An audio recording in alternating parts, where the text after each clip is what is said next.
சிறகடிக்க ஆசை சரியில்ல. அடுத்து வர எபிசோட்ல நம்ம விஜயா இருந்துட்டு வேலைக்கு போகணும்னு சொன்ன உடனே வீட்ல இருக்கிறவங்க யாருமே வேண்டாம் அப்படின்ற மாரி சொல்லிடுறாங்க.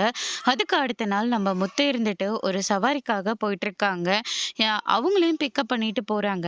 ஆனா அவங்க பொண்ணுக்கு மனநிலைமை பாதிக்கப்பட்டதுன்னு முத்துக்கிட்ட சொல்லவே இல்ல.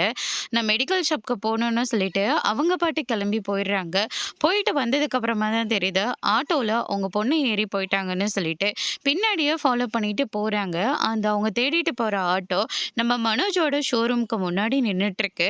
அத பார்த்த உடனே உங்க பொண்ணு இந்த ஆட்டோல தான் மேடம் ஏறிட்டு போனாங்க அப்படின்ற மாரி சொல்லிறாரு. அதுக்கு அடுத்ததா வந்து பார்த்தீங்கன்னா, சார் அந்த பொண்ணு உள்ள தான் போயிருக்காங்க. பணத்த கேட்டா குடுக்காம உள்ள அவங்க பாட்டுக்கு போயிட்டுருக்காங்க. சரி ஒரு வேளை வெயிட்டிங்ல வைப்பாங்க போல இருக்குன்னு சொல்லிட்டு நானும் இங்க வெயிட் பண்ணிட்டு இருக்கேன் அப்படின்ற மாரி சொல்லிறாங்க. அதுக்கு அடுத்ததா அந்த அம்மா அந்த ஆட்டோக்காரர கட் பண்ணி விட்டுர்றாங்க. அதுக்கு அடுத்ததா உள்ள போயிட்டு பார்க்குறாங்க. அங்க மனோஜ் இருந்துட்டு அவங்க நெறைய பொருளெல்லாம் வாங்குவாங்கன்னு சொல்லிட்டு, ஆப்பிள் ஜூஸ், ஆரஞ்சு ஜூஸ் இப்படி நெறைய அவங்க கேட்குற எல்லாத்தையுமே வாங்கி குடுத்துட்டுருக்காங்க. இவங்க பொருள் வாங்க போறாங்களா?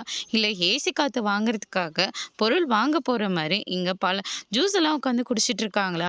அப்படி சொல்லிட்டு நம்ம சந்தோஷ் ஜீவா கிட்ட வந்து சொல்லிக்கிட்டு இருக்காங்க. சார் சைலண்டா இருங்க. அவங்க காதுல தான் விழப்போகுது அப்படின்ற மாதிரியே சொல்லிடுறாங்க. அதுக்கு அடுத்ததா முத்து வராங்க. அங்க பார்த்தா அந்த பொண்ணுக்கு ராஜ மரியாதையே இருக்கு.